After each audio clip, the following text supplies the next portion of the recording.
fin du mois de juin. Nous en arrivons directement au projet numéro 7 concernant l'attribution de subventions à diverses associations et autorisation de conventions définissant les conditions d'utilisation. Donc, comme les années précédentes, nous avons un certain nombre d'associations que nous voulons soutenir. Je tiens à préciser qu'il n'y a aucune subvention qui a augmenté. Certaines subventions exceptionnelles, notamment pour le football et pour le basket, pour leur accession en N2. Je pense qu'on avait un supplément de 20 000 € par association, c'est ça, on a été supprimé, on est revenu donc en dessous. Voilà, je vais vous lire la liste. Pour les amis de l'instruction laïque, 250 000 €. Pour l'espace musical c'est 130 000 €. Pour le FCOC Saint-Victor Omnisport, 270 000 €. 62 500 € avaient déjà été votés. Donc nous voterons ce soir pour 207 500 €. L'amicale du personnel, 45 000 €. 20 000 avaient déjà été attribués. Nous voterons pour 25 000 €. Les films du Delta, 74 000 €, 30 000 avaient déjà été attribués, donc nous voterons pour 44 000. Le groupe folklorique Aïe Vive pour 4 000 €, Bourse Évasion pour 35 000 €, Arnaud pour 10 000 €, La Boulègue pour 7 500 €, la société de chasse pour 2 500 €, la société de pêche pour 600 €, les vélo clubs pour 3 600 €, Rousset Sport Mécanique pour 1 800 €, la coopérative scolaire de l'école élémentaire pour 700 €, les amis des chats pour 8 000 €, 3 000 avaient déjà été votés, nous voterons ce soir pour 5 000 €, Tom Pouce pour 1 000 €, la Marelle Ludothèque 21 000 €, 10 000 ont déjà été attribués, nous voterons ce soir pour 11 000 €, Artimage 1 000 €, comité de pilotage du jumelage 3 000 €, Énergie Solidarité 13 pour nos anciens 6 600 €, l'amicale du 200 pour 500 €, l'amicale du comité communal des feux de forêt pour 800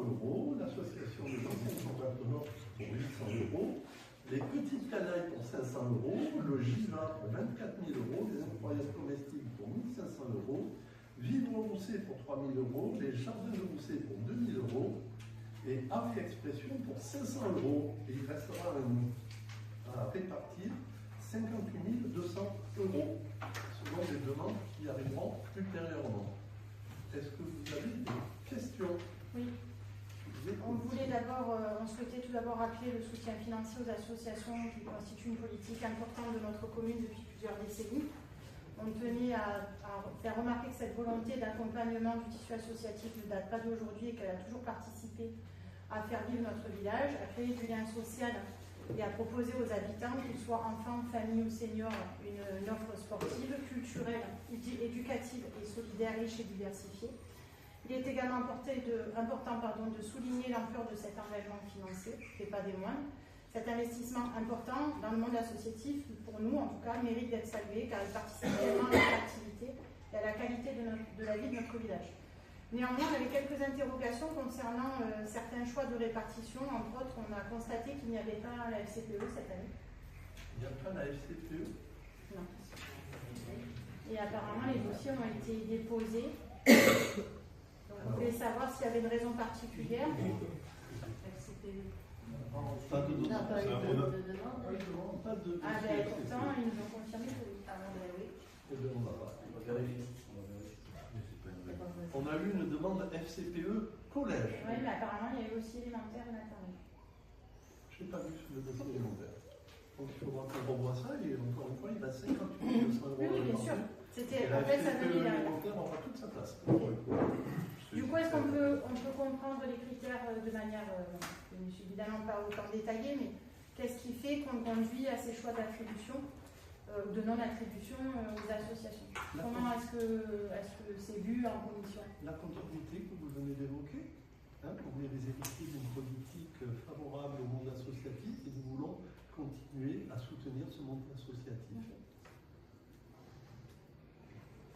Donc, on leur fera remonter en tout cas la FCPE qu'on n'avait pas de dossier. Et on n'a pas de dossier, donc Je sais la présidente demain matin, je solliciterai la présidente demain matin.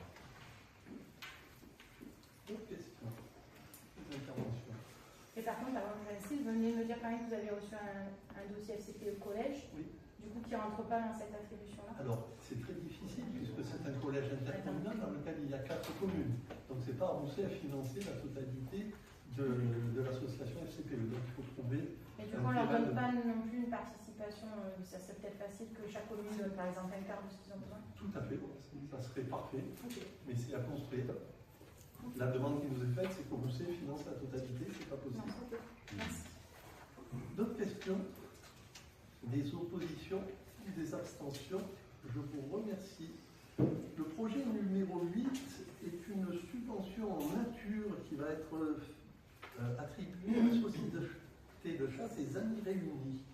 Vous savez qu'à Rousset, nous chassons le grand gibier, nous avons une équipe de battus et depuis de nombreuses années, les chasseurs demandaient à la mairie d'avoir la mise à disposition d'un local de façon à pouvoir débiter ou traiter ces animaux qui ont été prélevés pendant la chasse. Le fait que la commune s'engage dans cette démarche me paraissait compliqué, parce qu'il aurait fallu avoir un abattoir ou du moins un laboratoire de traitement à la norme avec tout ce qui allait avec. Et j'ai proposé à nos amis chasseurs de trouver par eux-mêmes un local et que je pourrais les aider. Ils nous ont fait la demande de pouvoir creuser une tranchée de façon à ce qu'ils déroulent un tuyau pour amener l'eau, qui aura le double avantage d'une part de leur permettre de faire ce qu'ils veulent, et d'autre part de pouvoir lutter contre les incendies, puisque nous sommes en zone d'espace boisé, en pleine campagne, au pied de la barre du Sangle. Je pense que M. Nestola ou M. Mille, qui sont membres du bureau de l'association, vont devoir se mettre en retrait par rapport à ce vote. Pour autant, si vous avez des questions, je pense que vous pouvez les poser. Non, ça a été très bien expliqué, c'est uniquement que, bon, depuis qu'on cherchait, parce que dès que c'est incendié sous un arbre, bon, c'est pas trop esthétique pour les gens qui passent aussi, mais le fait qu'on nous ait prêté ce cabanon, c'est très gentil de la part des propriétaires, donc le fait que la mairie participe au creusage de la tranchée, c'est très bien. Tout le monde est content. Je crois que la convention a été signée par M. Lucatel déjà, et je sais que je l'avais. Voilà. À la fin du conseil municipal. Je reviens aux subventions aux associations. Il n'y a pas de conflit d'intérêt là pour chacun de vous, selon vos implications dans le monde associatif. Si vous êtes dans les instances dirigeantes, dans le bureau, bon, c'est toujours mieux. Ouais. Moi, je suis au vélo club et à la chasse. Non. Alors, M. Neslola se met en retrait sur le vote du vélo club de la chasse. Philippe Mille, je te propose de faire la même chose par rapport à la chasse. Tu es au bureau, hein? Oui. Donc, je pense qu'il vaut mieux que tu te mettes en retrait. Sur le vote précédent et sur ce vote, je vous propose à tous les deux de vous mettre en retrait. Est-ce qu'il y a des oppositions, des abstentions? Je vous remercie. Le projet numéro 9 concerne un contentieux entre la commune et la société SBTP qui date du moment de la construction de 3 logements de gendarmes auxiliaires au sein de la gendarmerie de Rousset. La commune a perçu une indemnité de 7 521,50 € de dommages immatériels de façon à pouvoir reloger ces gendarmes. Or, c'est la société MSBTP qui s'est occupée du relogement. Donc nous vous proposons de rétrocéder à la société MSBTP cette somme qui nous a été donnée par l'assurance. Des questions? Des oppositions? Des abstentions? Merci. Le projet numéro 10 concerne la mise à jour de la délibération portant création d'un emploi fonctionnel de directeur général des services. Nous avons un directeur général des services à Rousset. En principe, tous les 5 ans, il faut reprendre cette délibération concernant le poste de directeur général des services. Donc, il vous appartient de fixer l'effectif des emplois nécessaires au fonctionnement des services. Le présent poste figurant au sein de l'organigramme de la collectivité depuis sa création, il ne rentre donc pas dans la nécessité de soumettre cette décision à l'avis préalable du comité technique, ce dernier ne modifiant aucunement l'organisation des services. Est-ce qu'il y a des questions? Oui, au niveau de la délibération, peut-être proposer, il y a un petit problème qui rajouter un petit peu une précision, c'est que sur les emplois, comme c'est un poste d'emploi fonctionnel, donc il est nécessairement pourvu par voie de détachement, y compris si c'est un agent de la collectivité de la commune. Donc il faut que ce soit fait, il faudrait mieux que ce soit précisé, indiqué, parce que c'est indiqué recrutement d'un attaché. Alors là, il ne s'agit pas d'un recrutement. Non, mais je dis les conditions pour un emploi fonctionnel, c'est uniquement par détachement. Je vous dis, voilà ce que c'était simplement une précision, c'est un point de réglementaire. C'est assez récent, en vertu 2025, donc c'est une réponse ministérielle. C'est en vertu des dispositions de l'article 4, le 87-110 du 30 décembre 1987, un fonctionnaire ne peut occuper un emploi fonctionnel de directeur général des services de la fonction publique territoriale que par voie du détachement. Quand c'est un fonctionnaire de la commune, il est détaché de la commune pour ce poste. C'est tout, c'est une précision pour éviter un problème de légalité. Eh bien, nous allons rajouter cet élément dans notre délibération. Si nous l'adoptons, est-ce qu'il y a des oppositions? J'avais une dernière question. Pardon. Si c'est possible. Pouvez-vous simplement nous préciser si cette mise à jour elle est uniquement administrative ou est-ce qu'elle entraîne également des conséquences financières pour la collectivité? Alors, pour le moment, il n'y a aucune conséquence financière. Mais il y en aura peut-être juste après. Et on va en parler. Est-ce qu'il y a des oppositions du coup? Des abstentions? Je vous remercie. Le point suivant, le point numéro 11. Il s'agit donc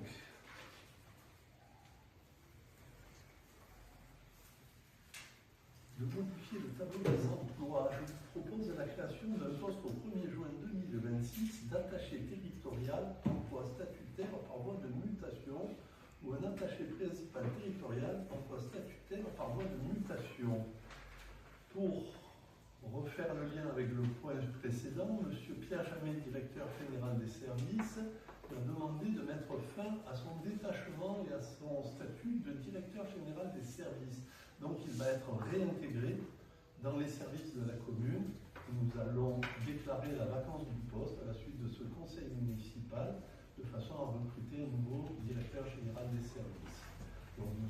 Jamet va perdre un certain nombre d'avantages liés à sa fonction de DGS et pour autant nous allons devoir recruter le poste supplémentaire et donc il aura un coût.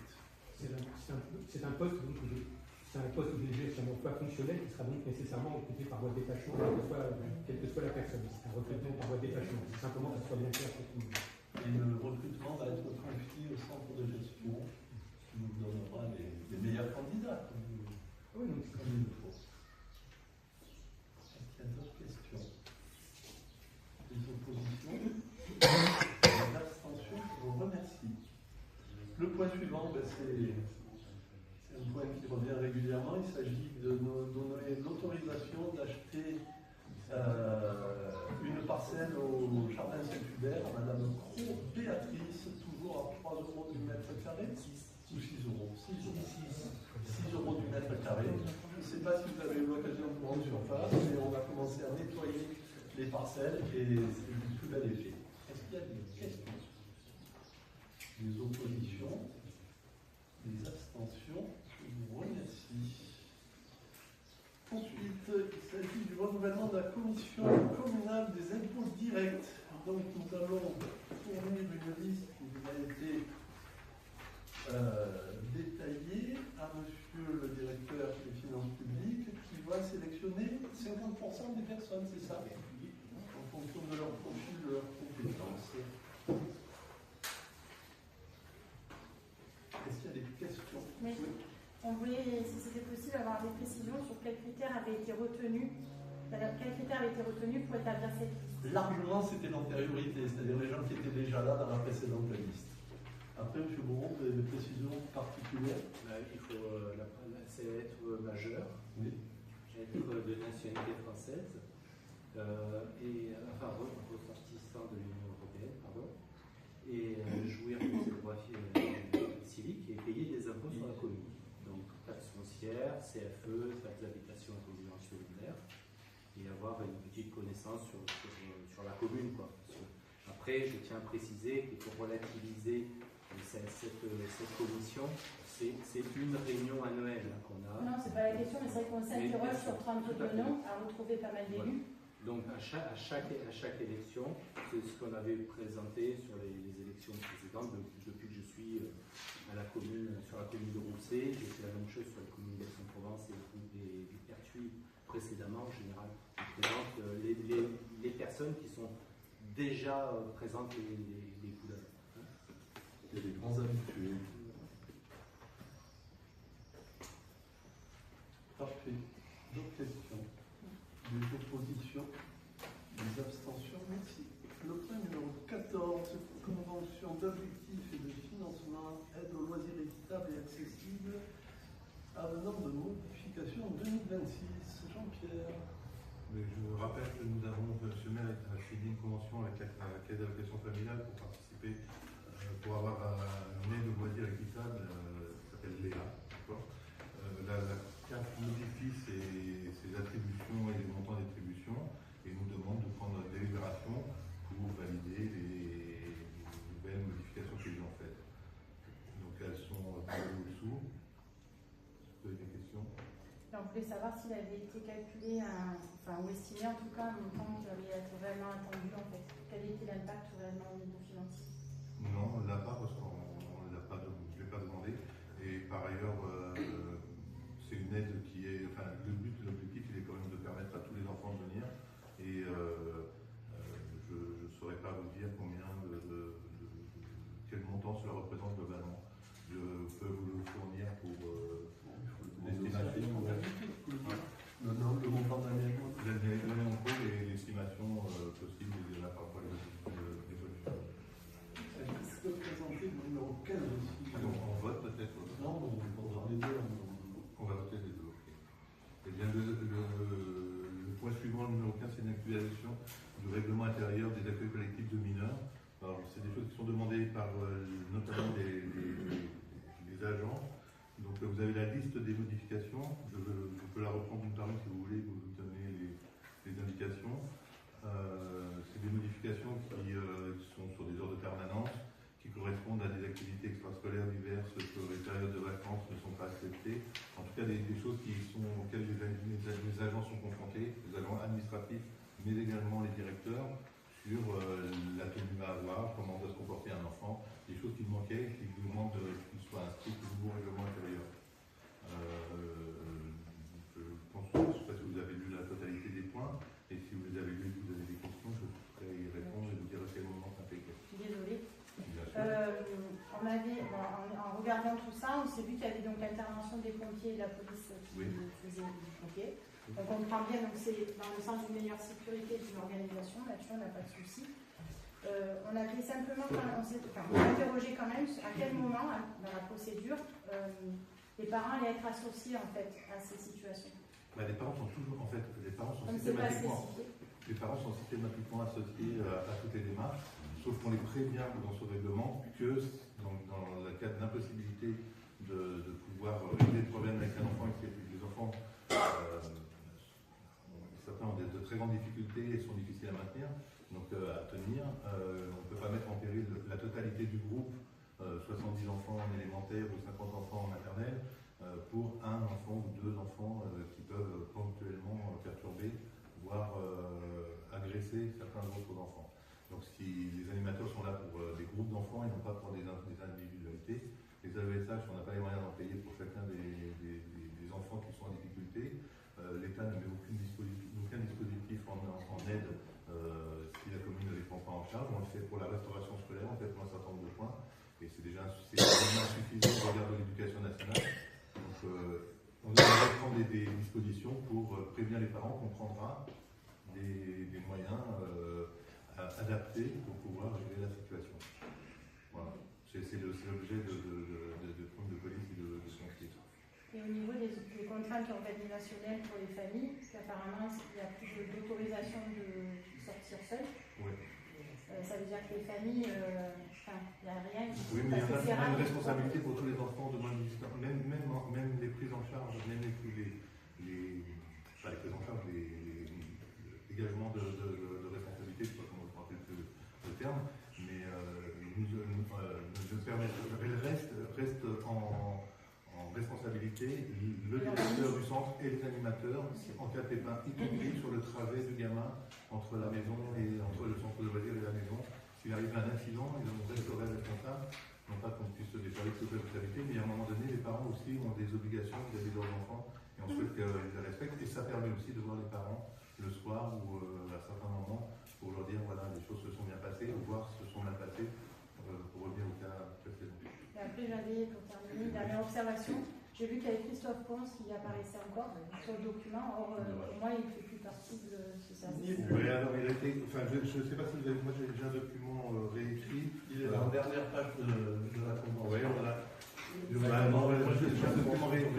un document réécrit où il n'était plus. C'est Monsieur Bienvenu. Je suis désolé, mais c'est Monsieur Bienvenu Julien qui a été recruté. On a parlé syndiqué. Oui. Donc pour le moment c'est indiqué. Et Monsieur Bienvenu qui avait été recruté, qui est le directeur de la maternelle. Ok, c'était juste à titre. Oui, non, vous avez raison. Mais moi je le laisse sur les. Parfait. Merci. Est-ce qu'il y a d'autres questions? Pour le 14, qui est contre? Qui s'abstient? Pour le 15, qui est contre? Qui s'abstient? Je vous remercie. Le ordre du jour est